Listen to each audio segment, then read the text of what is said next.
berharap figur seperti Pak Safrudin itu muncul sebagai gubernur. Saya kalau bisa beliau mendengarkan saya, tolong ini dipertimbangkan. Di Pilgub misalnya, itu bisa mempengaruhi konstelasi politik yang ada di Sulsel. Oh ya, tentu sangat bisa. Saya bahkan melihatnya jangan-jangan kalau dia jadi maju, jangan-jangan memang agak sulit tertandingi elektoralnya. Berapa tokoh sudah membahas bahwa isu-isu kemungkinan dalam 2 minggu terakhir ini akan bisa seperti itu. Mudah-mudahan para tokoh-tokoh nasional itu bisa bersinergi untuk kemudian sama-sama mendoakan dan lebih jauh mendorong Pak Saf supaya Pak Saf maju. Dan kita sebagai kader Golkar, tentu saya berharap bahwa ya pasangannya adalah kader dari Golkar. Kenapa? Karena kader dari Golkar juga bukan kader kaleng-kaleng. Iya, kan punya gitu potensi kan. lah. Punya potensi gitu. siapapun kader Golkar, Ini kepentingan banyak orang.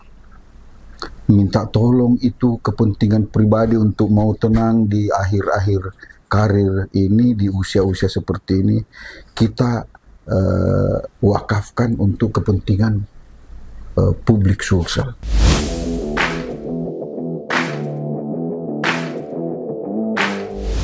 Kak Abbas Hadi, selamat datang di podcast Politik Rakyat News.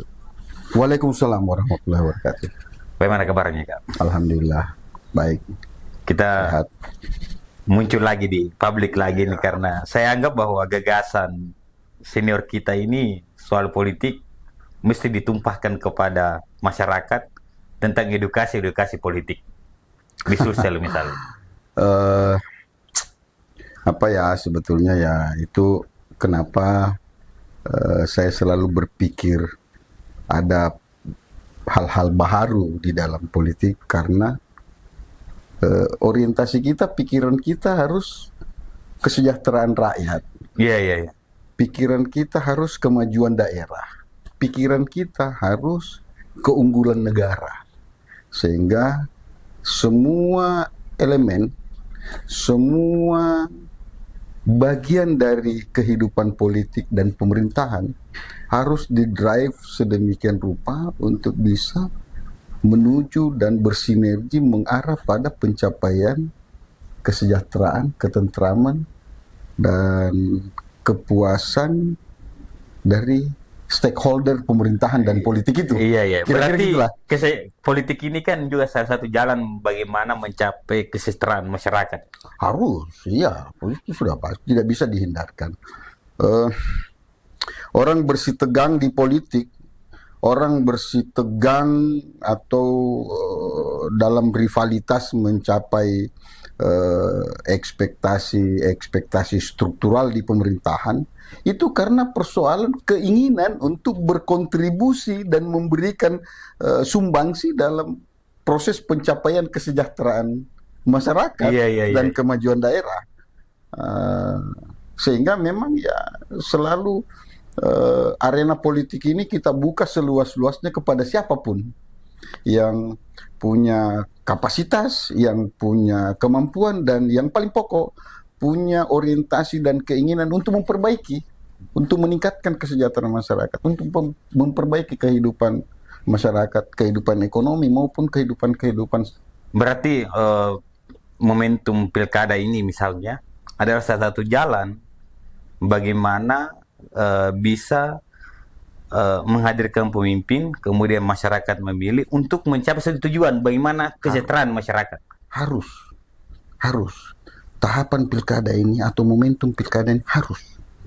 Cuma memang problemnya hari ini dengan sistem kita, dengan pola pilkada kita, dengan pola rekrutmen kita, dengan regulasi rekrutmen kita itu ya sudah menjadi rahasia umum. Lebih-lebih kalangan akademisi, kalangan ahli itu mengecam semua sistem itu, dan lebih-lebih setelah melihat hasilnya seperti apa gitu. Iya. Nah, sehingga disitulah sebetulnya itu menjadi penting, menjadi relevan, dan bahkan menjadi urgen untuk kita dorong semua ini elemen-elemen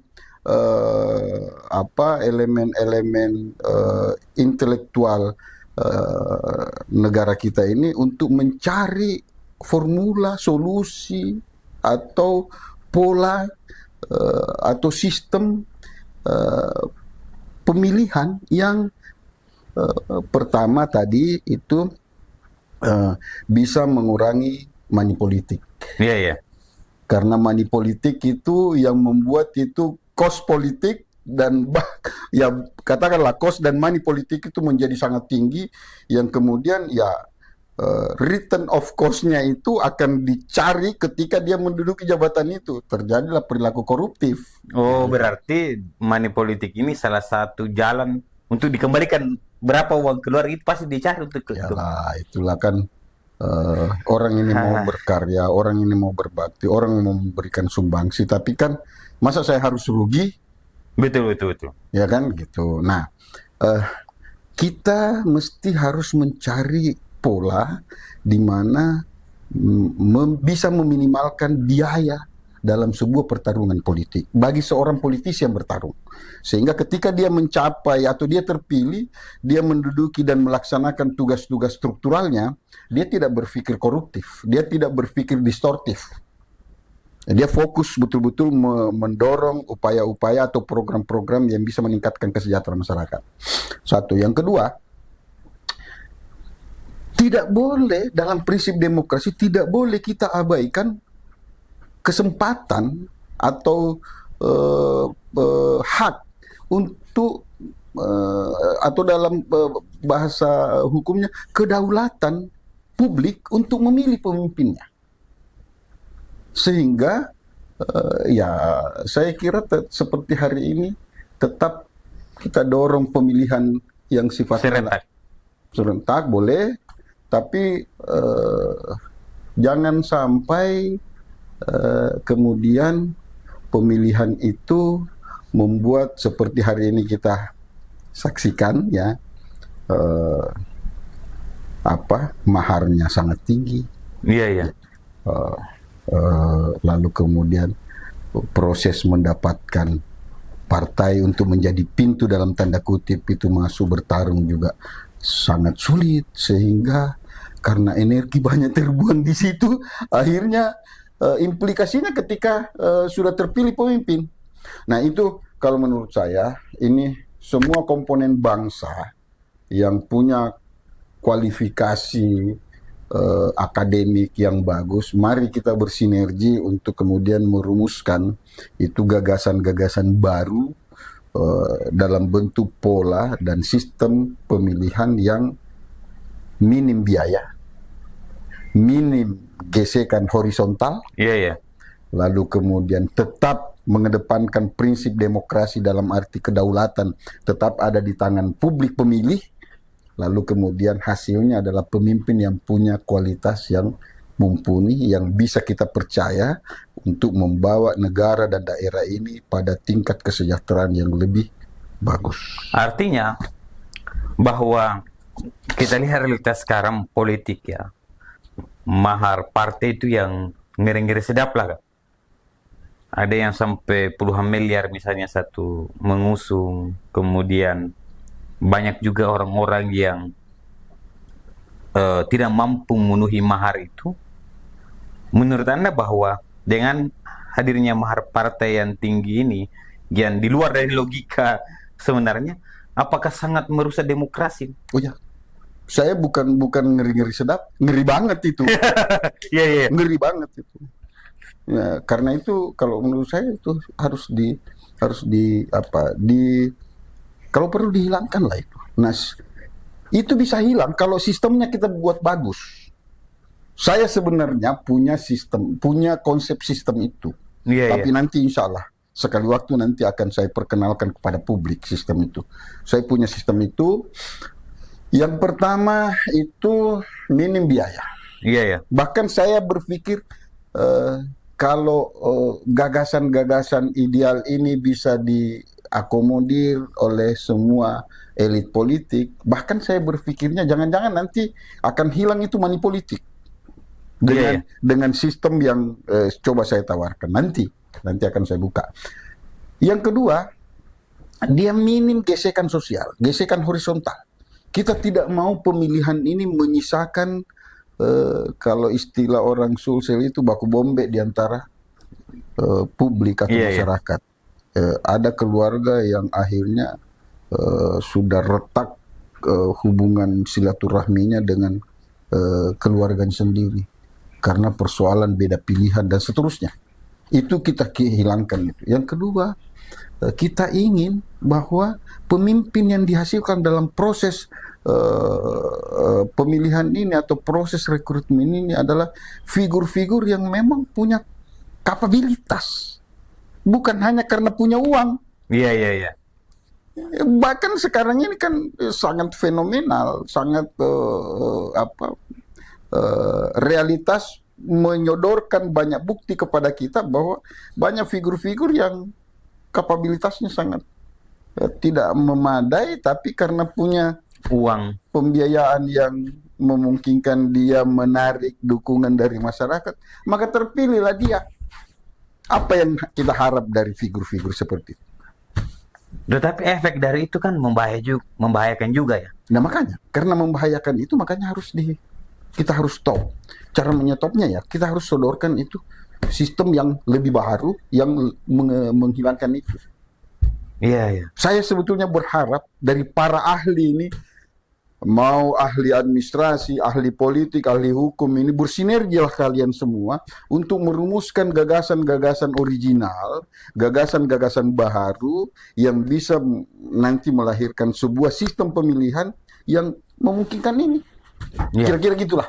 Dan tentunya Kak, dengan adanya seperti itu, ya efek dari apa yang kita diperlihatkan sekarang ini, misalnya di Pilgub misalnya, kemudian beberapa daerah misalnya di Sulsel, yang selalu hampir setiap saat kita selalu diperdengar soal uang masalahnya, bukan lagi soal gagasan.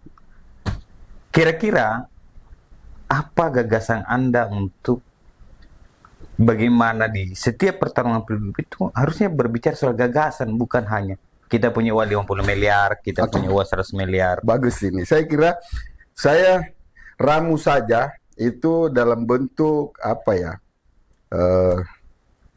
Dalam bentuk formula jika. Iya. Jika saya jadi gubernur Sulsel, maka saya akan minimalisir anggaran yang saya alokasikan ke Makassar dan lebih besar ke daerah-daerah jauh supaya disparitas pembangunan antar wilayah atau kesenjangan pembangunan antar wilayah bisa saya minimalkan. Iya. Kalau daerah sana maju, maka daerah sana akan menjadi daya tarik bagi para pencari kerja, sehingga tidak menumpuk masuk di Makassar dan kemudian membuat pertambahan penduduk di Makassar itu cepat sekali. Akibatnya macet, akibatnya banjir, dan seterusnya. Kalau atau jika saya jadi gubernur Sulsel, maka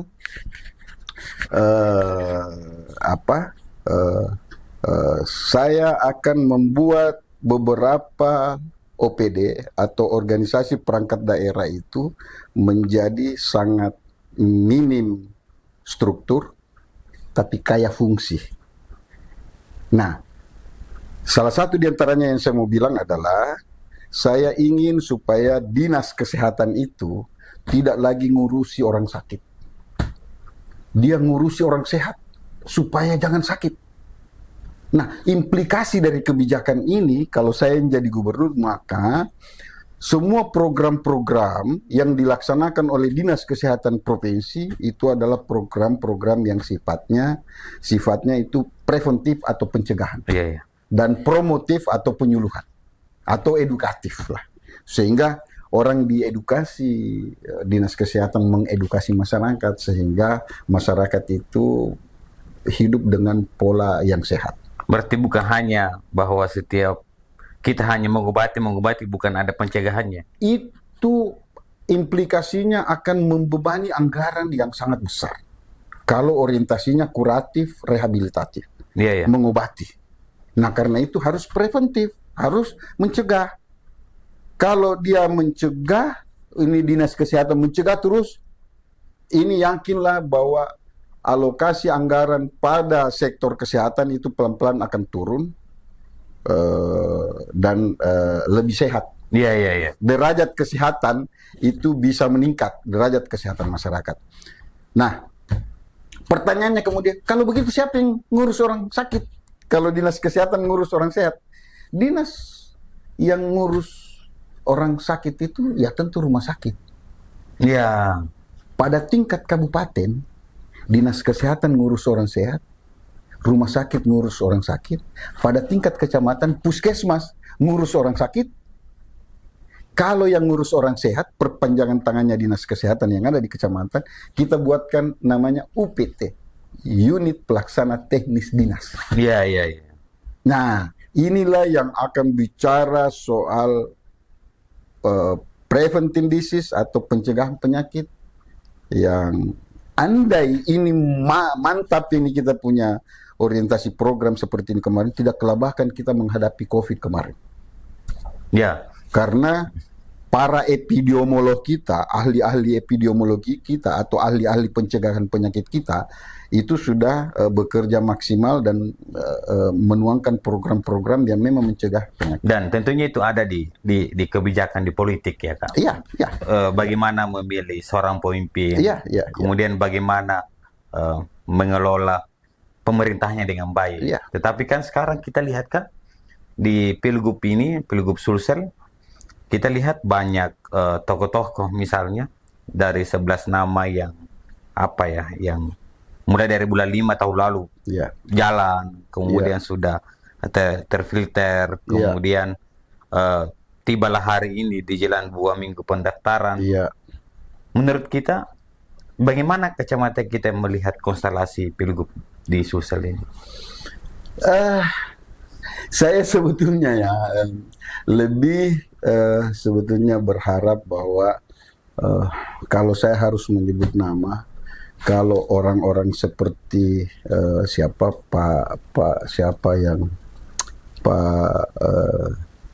mantan menteri pemberdayaan negara, Pak Safrudin itu bisa maju, itu bagus loh.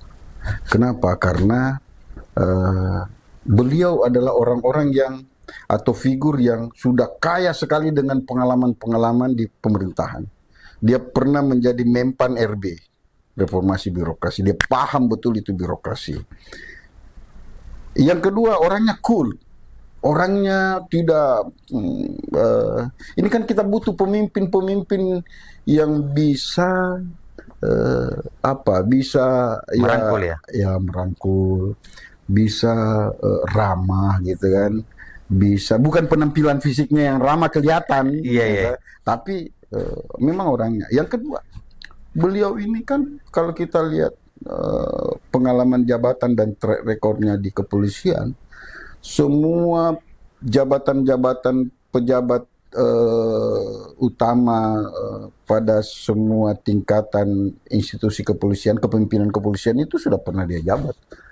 Ya, Kapolsek lah, Kapolres, Kapolda, lalu kemudian akhirnya jadi Wakapolri. Sehingga dari situ ya tidak keliru kalau saya bilang matang betul beliau ini. Apatah lagi kalau misalnya dia didampingi oleh, katakanlah misalnya ya, saya ini politisi, saya kebetulan politisi Partai Golkar. Tentu saya lebih melihat teman-teman saya di Golkar.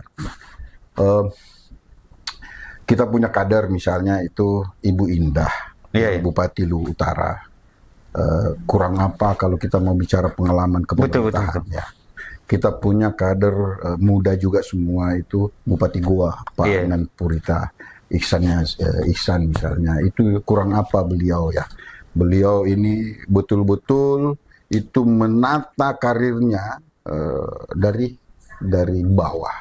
Sekalipun sebetulnya bapaknya itu adalah seorang pemimpin, tapi dia dalam bahasa Jawa kalau tidak salah itu tidak uju-uju, tidak tiba-tiba dia jadi. Tapi betul. Dia memang punya proses. Ya, melalui proses dan ya hasilnya seperti sekarang beliau pernah aktivis generasi muda FKP, lalu Iya. kemudian jadi anggota DPR provinsi, lalu kemudian jadi bupati, dan hasilnya seperti kami. Betul-betul muda tapi punya kualitas kepemimpinan yang bagus. Ibu Indah juga begitu. Sekalipun suaminya itu anggota DPR RI, tapi dia ini mulai dari bawah. Setahu saya beliau itu aktivis di kampus, organisasi intrakampus maupun ekstra kampus. Ya, tentunya juga pemerintahannya sudah tidak dilakukan lagu ya. Kemudian Setelah, kader Golkar ini ada juga Pak Iyas ya Kak.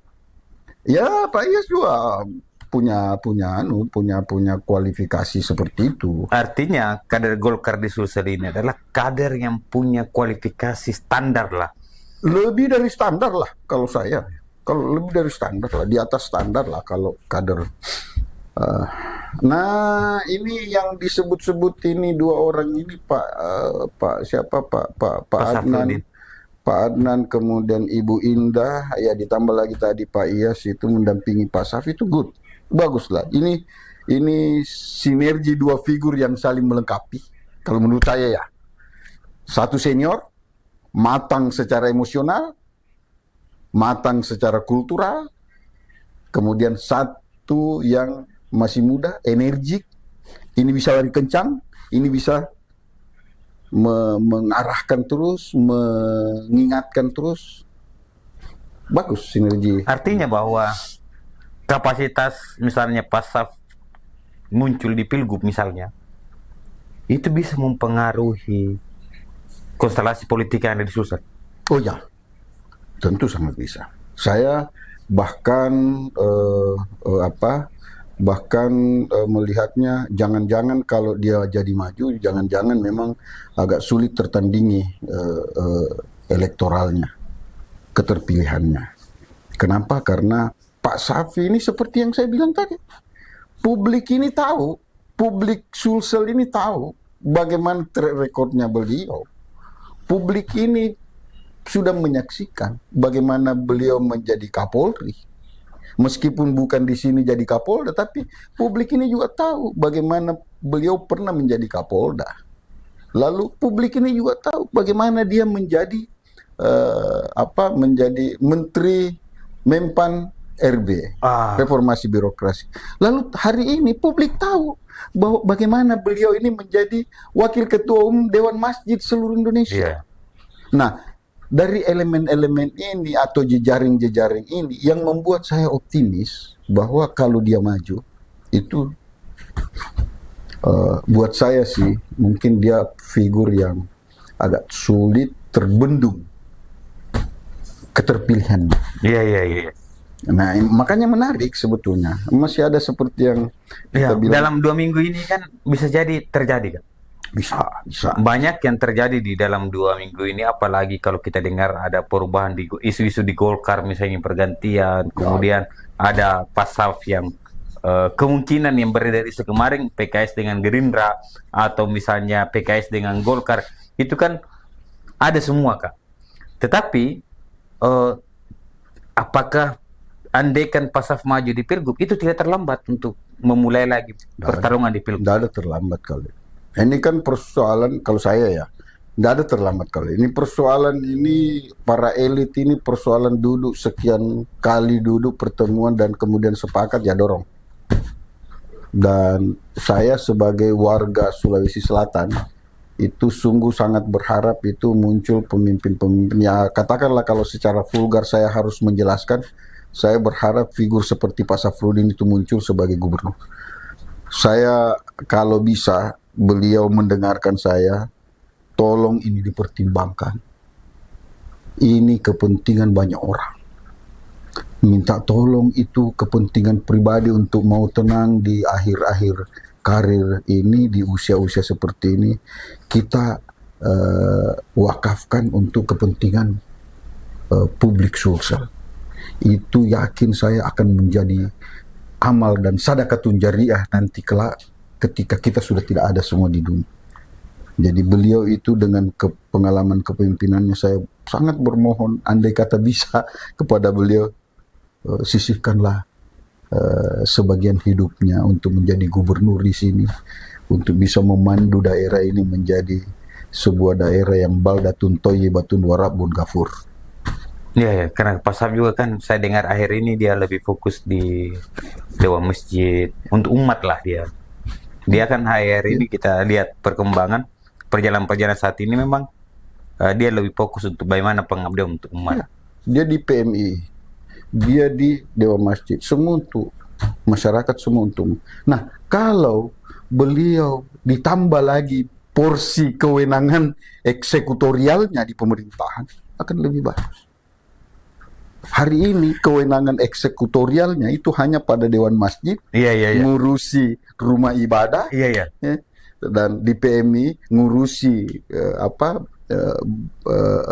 penanganan bencana dan pertolongan yang terkait dengan tupoksi PMI. Tapi kalau dia jadi gubernur, bertambah lagi kewenangan eksekutorialnya untuk menyejahterakan langsung masyarakat, dan itu yang saya harapkan. Good kalau beliau mau. Saya kalau bisa, insya Allah saya akan, mudah-mudahan saya setiap sholat ini saya tidak lupa akan berdoa. Mudah-mudahan beliau bersedia. Mudah-mudahan beliau bersedia. Mudah-mudahan beliau bersedia. Karena jujur saya sangat berharap sekali kalau saya tidak ada pretensi apa-apa. Iya. Kecuali betul-betul saya ingin melihat Sulsel ini merata pembangunan, merata pendapatan. Bapak bisa bayangkan ketika disparitas pembangunan ini terjadi, orang menumpuk semua di Makassar. Orang kuliah di sana, di daerah jauh, setelah selesai kuliah atau setelah selesai sekolah, datang ke Makassar cari pekerjaan. Iya. Kalau ini ada gubernur yang bisa mengalokasikan banyak sumber daya anggaran untuk membangun daerah-daerah yang jauh dari Makassar, maka penyebaran penduduk akan semakin merata dan penyebaran pendapatan juga seperti itu. Setiap tahun Makassar ini menerima tambahan penduduk dari anak-anak SMA yang sudah lulus SMA mau lanjut kuliah. Iya. Kenapa? Karena mereka mencari perguruan tinggi yang menurut mereka kualitasnya bagus. Iya. Nah, saya berharap ke depan itu gubernur seperti katakanlah misalnya Pak Safruddin jadi gubernur, itu beliau menjadi gubernur yang mengalokasikan anggaran untuk memberikan stimulus atau dana perangsang kepada perguruan tinggi swasta yang jauh dari Makassar untuk melengkapi fasilitas pendidikannya sehingga kualitasnya perguruan tinggi swasta itu naik. Akibatnya apa? Masyarakat atau anak-anak yang tamat SMA di kabupaten sekitar, mereka tidak berpikir ke Makassar lagi. Sudah. Berarti pemerataan ya, Kak? Pemerataan. Tetapi menurut Anda, Pak Saf ini maju misalnya bersama kader Golkar, apakah punya peluang kursi untuk didorong maju di Pilgub? Menarik. Kalau beliau, saya yakin loh ya, saya yakin. Meskipun saya juga membatasi diri untuk menjelaskan karena ini sudah teknis masuk ke partai. Iya. Tapi saya mau bilang, menarik kalau dia maju. Saya malah berpikirnya partai yang akan merapat ke dia. Berarti isu-isu soal PKS, kemudian Golkar, Iya. kemudian Gerindra, Iya, yakin saya. itu Yakin. punya relasi juga sampai Iya, ke sana. yakin saya. Cuma saya tidak mau jelaskan itu secara teknis ke partai Iya. karena itu. Tapi kan di Jakarta sudah dibahas, Kak. Berapa tokoh sudah membahas bahwa isu-isu kemungkinan dalam 2 minggu terakhir ini akan bisa seperti itu. Mudah-mudahan para tokoh-tokoh nasional itu bisa bersinergi untuk kemudian sama-sama mendoakan dan lebih jauh mendorong Pak Saf supaya Pak Saf maju. Dan kita sebagai kader Golkar, Tentu saya berharap bahwa ya pasangannya adalah kader dari Golkar. Kenapa? Karena kader dari Golkar juga bukan kader kaleng-kaleng. Iya, kan punya gitu potensi kan. lah. Punya potensi gitu. siapapun kader Golkar punya semua Ya, luar biasa. ya. Kalau saya sebut misalnya yang 3 tadi nama itu, ya karena saya tahulah. Saya tahulah beliau-beliau orangnya. Tidak dipertanyakan soal kapasitas mereka lagi. Iya, saya tahulah kalau beliau-beliau bertiga itu ya. Ya. Gitu anehnya. Dan itu yang kemudian terjadi, beberapa pengamat juga bahwa ketika ini yang terjadi misalnya 3 figur, kan ini sementara ada 2 ya. Kemudian kita belum tahu bagaimana posisi Partai Gerindra, belum pernah mengeluarkan rekomendasi juga. Kemudian PKS juga calling down, kita tidak tahu bagaimana. PKS sangat jarang kita dapat informasi perkembangan pilgub PKS. Nah, ini dua ini yang menurut saya banyak diperbincangkan ya, banyak didiskusikan. Dan sekarang saya coba konfirmasi ke orang-orang dekat mereka. Tapi Pak Saf kan saat ini masih masih ingin mengabdikan dirinya untuk umat, memberikan beasiswa kuliah, mahasiswa-mahasiswa diberikan peluang untuk belajar di luar negeri. Itu kan saat ini, Andi. Ya, kita berdoa saja. Mari kita sama-sama berdoa semua supaya beliau tergerak hatinya maju, tergerak hatinya menyiapkan sebahagian usianya untuk memimpin provinsi ini menuju daerah yang makmur. Artinya kalau Pak Saf maju, ada tokoh-tokoh besar yang akan ikut bergabung di situ. Daya tariknya tinggi.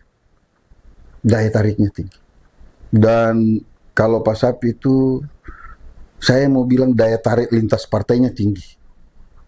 Termasuk mantau wapres juga akan. Saya yakin. Beliau ketua umum Dewan Masjid dan Pak Saf adalah wakil ketua umumnya. Berarti Pak JK juga akan mengambil bagian. Saya kira ya, saya yakin. Bahkan saya berharap beliau salah satu tokoh nasional yang bisa membujuk Pak Safruddin atau meluluhkan hatinya Pak Safruddin. Karena jujur berharap betul. Saya beberapa waktu yang lalu saya berinteraksi dengan beberapa elemen masyarakat dan respon positifnya mereka sangat antusias untuk berharap supaya Pak Saf itu meluangkan usianya untuk memimpin daerah. Iya. Itulah. Saya sama sekali tidak secara pribadi tidak saling kenal sama beliau, kecuali saya kenalnya sebagai seorang mantan pejabat ya. Seorang yang hari ini lebih banyak menghabiskan waktu hidupnya itu untuk mengurus umat. Saya sampai di situ saja pengenalan saya. Harapan kita nanti Kak di Pilgub ini seperti apa? Kalau saya sih sebetulnya lebih pada ya kompetisi yang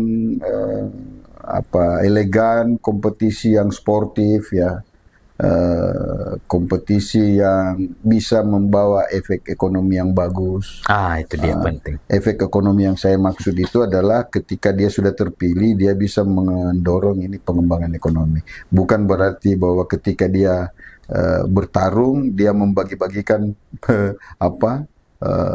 sesuatu yang bernilai ekonomi. Janganlah kalau itu, karena itu akan semakin merusak nanti tatanan kepemerintahan ke depan. Yakinlah itu. Makanya ya janganlah.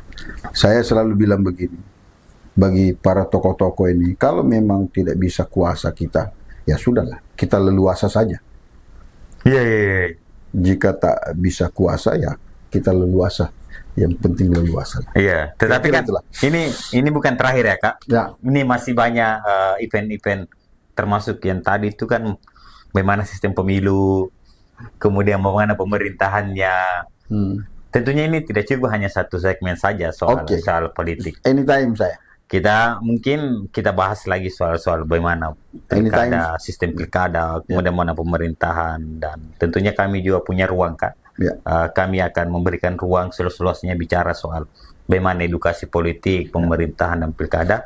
Dan ini bukan terakhir ya Kak. Sejauh itu adalah niat baik, insya Allah saya siapkan waktu untuk itu. Siap. Terima kasih banyak atas waktunya, dan di waktu yang singkat ini memang kami tidak buka semua.